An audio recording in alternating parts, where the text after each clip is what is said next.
So I want to get back to the conversation. You know, this racial divide in the country, and ostensibly black versus white or white versus black. I mean, you can bring in peoples of color if we want to, right? Brown, yellow, red. You know, is there purple? I mean, I'm trying to go through sort of.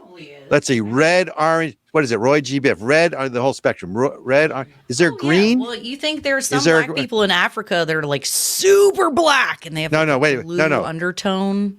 You go through the spectrum: red, orange, yellow, green, blue, indigo, and violet. So there's no violet. We can take that out. Indigo. Okay. Someone indigo. If you're indigo, you're probably suffocating. Almost, you're going to be dying because you're turning blue. But maybe.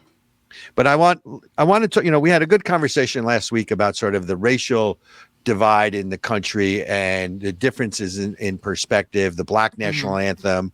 But so to tee this up, there he is. Thank you, sir.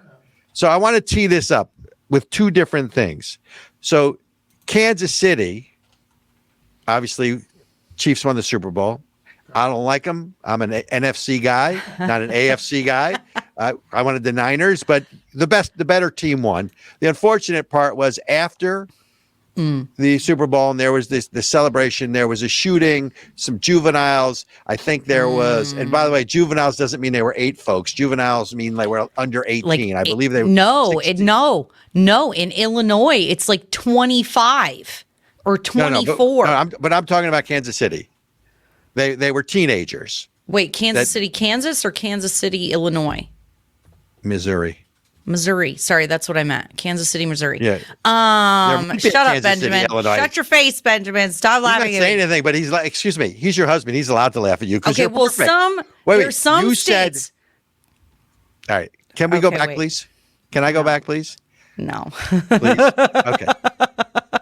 So, you know, after the shooting, tragic, 2 deaths, I think 9 injured. The governor and the mayor get on TV. The governor calls the shooters thugs.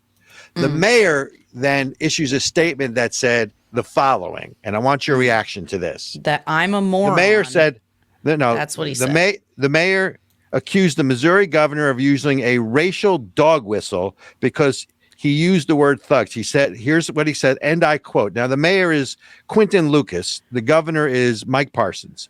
Lucas said the following comment. I have respect for the governor. We get along well. I disagree strongly with how he would describe that situation. I certainly do think this was a criminal activity. It was lawlessness, and I think that's troubling. But the word thugs is a dog whistle in the most classic sense of the word. Let me go on real quick. Hang on. What? I've seen this dog whistle time and again. There's this kind of giant conservative theory on social media that the reason these mugshots haven't been shown is because the purported defendants are black, and if it were white defendants, we would just have shown them. Correct. So the word thug to me, I mean, I know what a dog whistle is. But the word thug is not a dog whistle, and to play the race card, and to me that's the problem, right?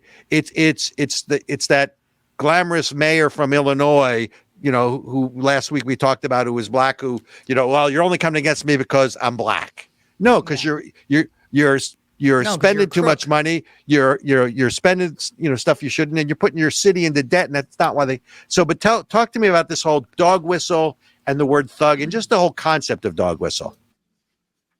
I mean, it's not really all that complicated, to be totally honest with you. Anytime anybody hears the word thug, we think black people.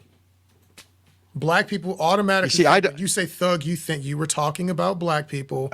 Because for the longest time, for a while, anytime, like in the 90s, if I'd heard the word thug, I would have thought of gangsters. Like, not mafia, nothing like that. I would have thought of dudes on the West Coast, gangbanging. That's what I would have thought of.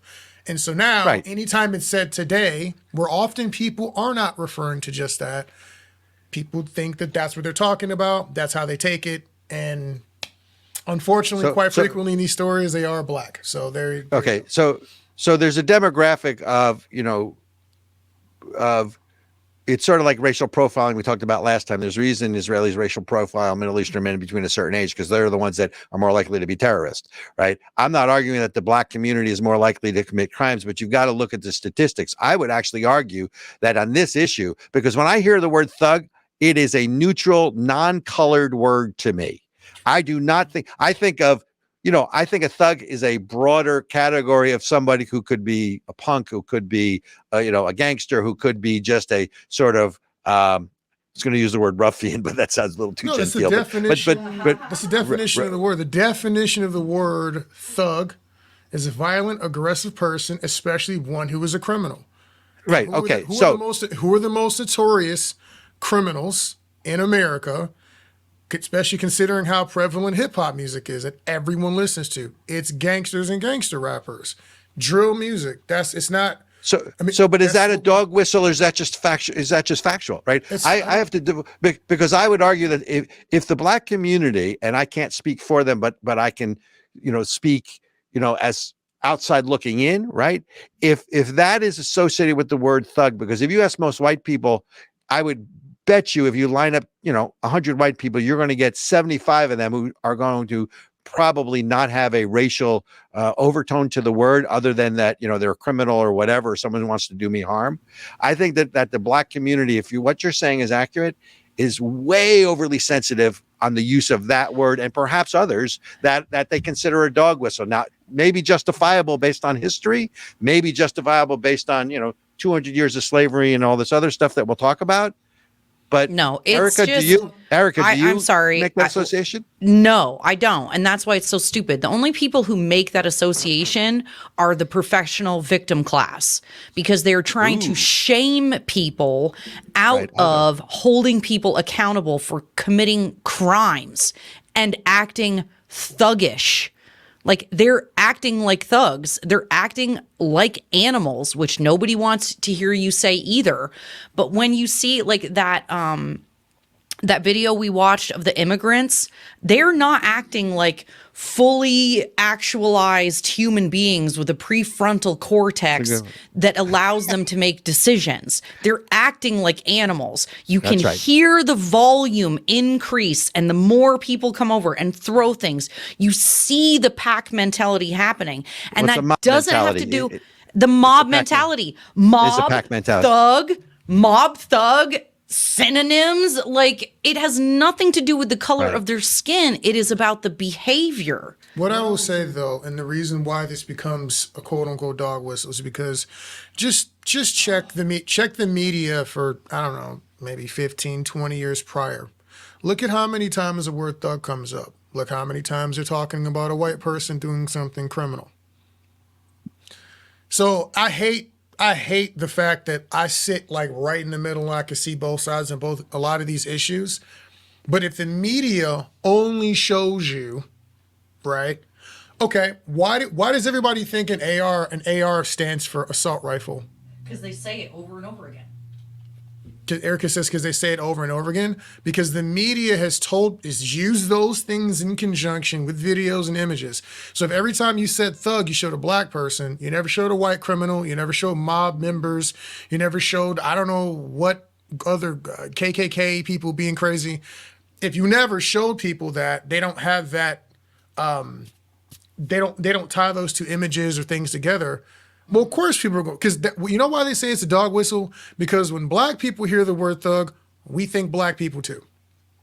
But why wouldn't there you go.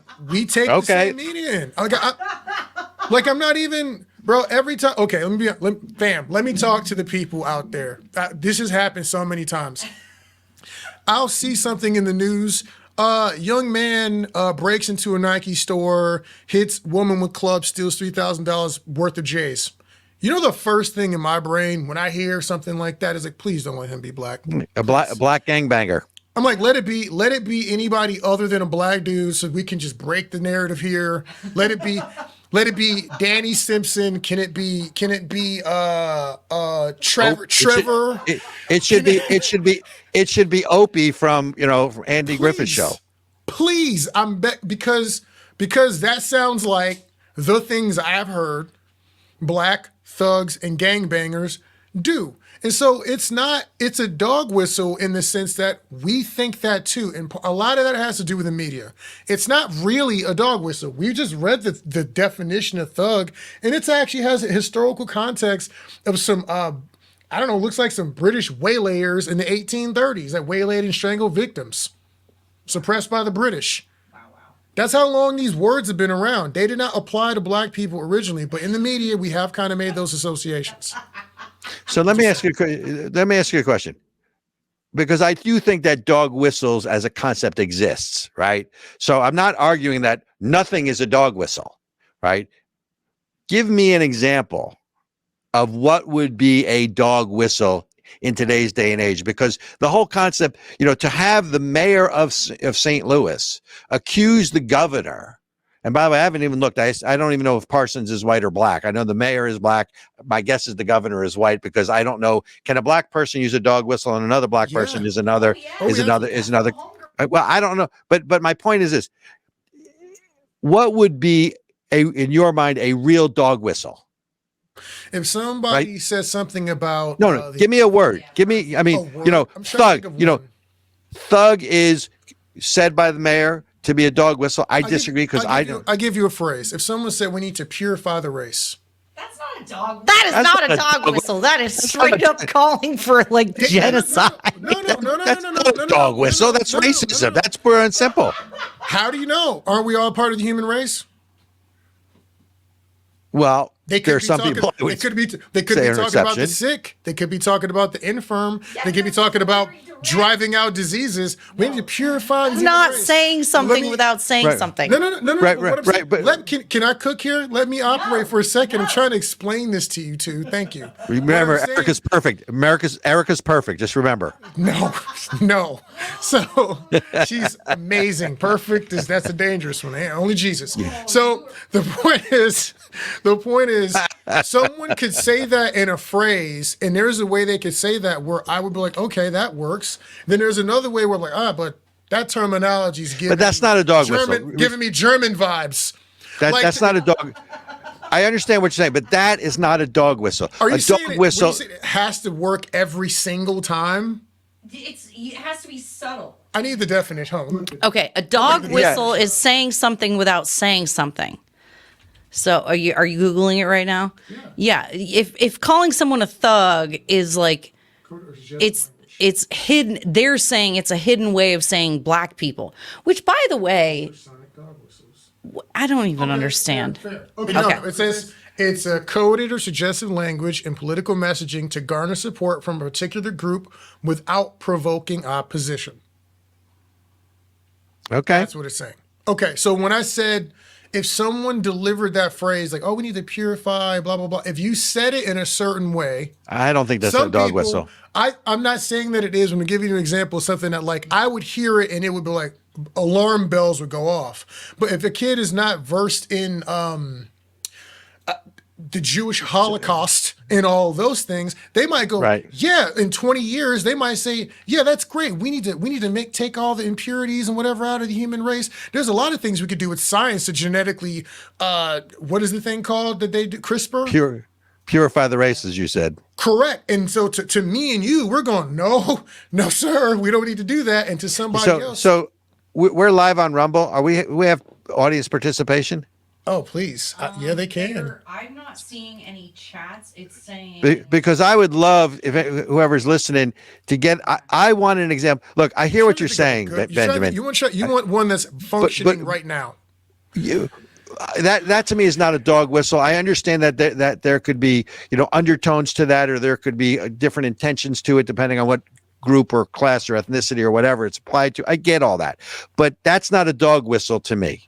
That's not, and I'm trying, I gotta be honest, I'm racking my brain to figure out what I would consider a dog whistle, and I can't come up with one. I'm trying to, let me. Yeah. Twitter. Hold on. If you're on Twitter, I want something that the three of us can go, that's a dog whistle. I'm muted. Okay. So if you're on Twitter, we can still see the chats. I have to go to Rumble to look for chats, but if you guys are on Rumble, leave a comment and I will be on the lookout for it. Yeah, I want to know a dog whistle that the three of us would all say, yeah, that's a dog whistle. I can't. Anything that anyone has ever said is a dog whistle to me is not a dog whistle. You know, like they kept saying Trump was dog whistling racist and the Proud Boys and this and that and whatever. And it's like, oh wait, you mean just by saying things that so that it's like they it's agree like with? it's a hidden message within a message, right? I mean, isn't that what a dog whistle is? A dog whistle, by the way, let's go back to what is a real dog whistle? A dog whistle is a whistle that humans can hear, Right. but only someone that with a pitched ear, that a dog can hear, right? So only a certain class can hear this whistle, or a certain animal, or a certain breed or species or whatever. So a dog whistle is something that only certain people hear, or certain, right? So Maybe, right, that, you know what I'm saying? I mean, maybe because this whole dog whistle thing makes me only crazy. one I could think of maybe is like when you start talking about the new terms like equity and DEI, which means certain things to certain people and other things to other people. That's the closest I can come up with of a current one. Yeah, the problem with that, Benjamin, is I'm looking for a dog whistle. To me, that's a dog whistle that the conservatives applied on the liberal side. I'm trying to figure out all the shit that's coming our way. But I want to segue topics. I think it's just nonsense that they make up. So I want to add, we're going to move away from dog whistle, right? So the other thing I want your take on is the following, right? Segregation versus desegregation, right? The 60s was rife with, you guys probably weren't born yet, but I was. The 60s was rife with, there was segregation and, black only this and, whites only allowed, black sit in the back of the bus. I mean, really ugly stuff, especially in the South, of all of that. And we've gotten to the point where there was busing in the 70s, trying to try to integrate, I think was the words, school systems with black and white, children and, other, minorities or ethnicities, whatever. And it sort of died down a little bit. But the truth is that segregation still exists in a large extent in this country, in schools and other places. It's just not really talked about. In DC, there is a plan, quote, a plan to blend a predominantly black and white DC schools. And there's, in a liberal neighborhood, by the way, intense debate. So the schools are the Maury Elementary School, which is predominantly white, and the Minor Elementary School, which is 80% are black. Kids are black, many of whom are foster care, receive public assistance, so on and so forth. They're trying to integrate those two schools for declining enrollment, so on and so forth. And it's sparked quite a debate in there. And the debates are on both sides of the aisles, some for, some against, but we clearly already have segregated schools in a lot of the inner cities where even if it's not, even if they don't post a sign that says black's not allowed or Jews not allowed or white's not allowed, right? It's still there. And so now they're trying to integrate the school system. And I guess my concern with this is the mayor of DC, I think it's Bowser, right? Is that her name? Let's see. Muriel Bowser says, as we've shared in our citywide community engagements. All I can see is a giant dragon turtle from Mario. Right. Yeah. Racially and economically diverse schools are our guiding principles. And the goal is to improve diversity at both institutions by pairing previously separate demographics together. So, I want your comment on the whole issue of segregation versus desegregation versus integration. But also, isn't the goal of education, not diversity? I mean, if the goal is diversity, it's no wonder we're all fucked up in education. I do think that the goal should be education. Because I'm gonna be honest with you. If I had millions of dollars and I'm paying for my kid to go to a private school, I am segregating my child from the people who cannot afford to send their children to a better school like I can. Fair enough. Absolutely correct. So in some sense, segregation makes sense. I was a tax student. My class was segregated from the normal kids in all of my schools. Wait, you were what student? Texas is like talented and gifted. And so teachers, TAG, talented and gifted. Got it. So your teachers would recognize that certain students were brighter, got things quicker than others, and they'd submit you to get tested. And if you passed the test, you did very well, they could tell, okay, this kid can handle more strenuous, academic labor. And so you get different types of classes, honors courses. So right. I was segregated. I mean, if you really want to be honest about it, like I was segregated because of a level of intellect that some of the other students didn't have. Would it have been fair to keep me in the same class as kids who couldn't keep up with me and slow me down so that we could all have a experience? I don't think that would have made sense. So we all gonna wear the same clothing and have the same. Yeah. Look. So Benjamin is pro segregation. That's what we just heard. Oh my God, that's the. Ooh! said, Did you just "I hear am that voice from on high with the echo? In certain circumstances. So let me ask you another question, and then this is Ericka goes to you and not Ben. So, to me, that says two things. Number one, we're going back to meritocracy. I want the best. I want to be the best. I want my kids to, be the best that they can be. Right? Used to be the call. Used to be the slogan for the military: "Be the best that you can be." But isn't it also really a truth that one of the reasons, and we go back to the earlier discussion about dog whistles and sort of the cycle of violence within the Black community, or the cycle of poverty in the inner cities within the Black community, which is changed and which has gotten a lot better, but certainly not where it needs to be, isn't education the key to breaking the cycle in the inner cities, whether you're Black or you're, a minority or you're white, who cares? But isn't economic advancement better if you get a better education, or your chances of being successful? I can't hear you. I actually don't think that's the case anymore. Explain. Well, I mean, it used to be that, right? Because you had to, if you wanted a job like being a doctor or an accountant or a lawyer or something, you had to go to college and get a degree. But right.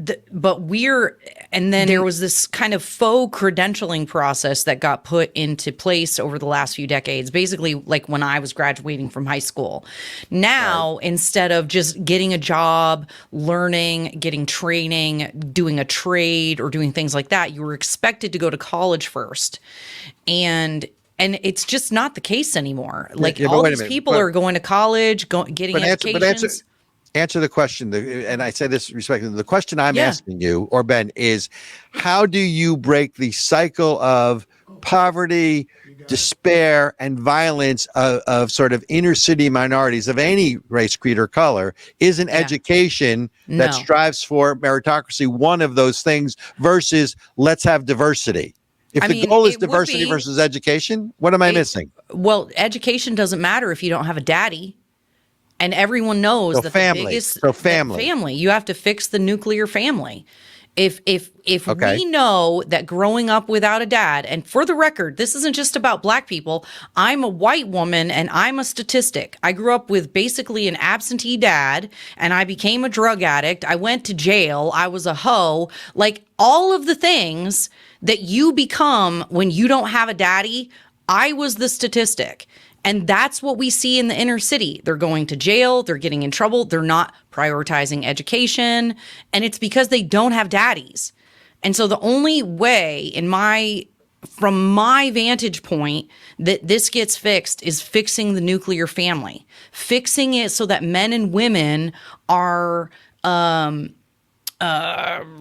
encouraged to co-parenting. Exactly. Like if you're going to open up your legs and let a dude come in you and then you have the natural outcome. I'm glad we're not on which is a baby. Oh yeah, I'm going in. Robert, this conversation is one of the things that I'm the most passionate about, is restoring the nuclear family. I am so anti-feminism because they sold us all a lie. Feminism sold women like me and Black women in the inner city, because it's no different, that we don't need no man, that to be fully actualized, you need to be having sex with as many dudes as you feel like, you need to act like a man, you need to work like a man, you need to be a man. And it's a lie. It makes us unhappy. It makes it even harder to couple with a person and have a relationship where you can have a family and stay together. So to me, feminism has contributed to ruining not just nuclear white families, but nuclear Black families and nuclear every family. And that is by far the number one statistic for ending up in jail on drugs, etc. So I want to jump in. I want Benjamin to jump in I here. want to jump in. So in your comparison, if you're going, zero sum education versus diversity, education absolutely will have better outcomes in forcing diversity on children. Okay, so let's start there. Okay, got it. What Ericka is saying is that I totally agree with. So I grew up.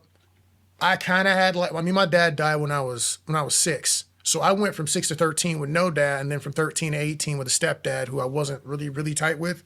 Right. So to a large extent, I suffered from many of the same things a kid with no dad would suffer from, but I had really good structure because my mom was military and my mom was tough.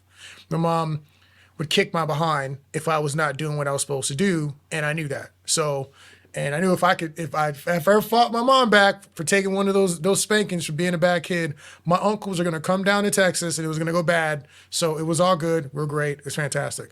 So I kept my life relatively straight and I avoided a lot of the pitfalls. But all my friends that were raised, even in decent neighborhoods without dad, you can see the danger of the lack of that structure. Like I can see it in my friends' lives, even now in our 40s. Like, I can see the lack of clear guidance and direction. And a lot of times not knowing what it means to be a man in a relationship, not knowing what it means to actually lead and take care of your family and your children, not knowing what it means to sacrifice. I see that in middle-aged and young men now. And when I talk to them about their lives, 9 times out of 10, there was no man to show them how to do that. They have no male mentor to talk to about these things now because nobody does this very, very well. So I honestly believe that even if you have mediocre talent and skill, you have mediocre talent and skill.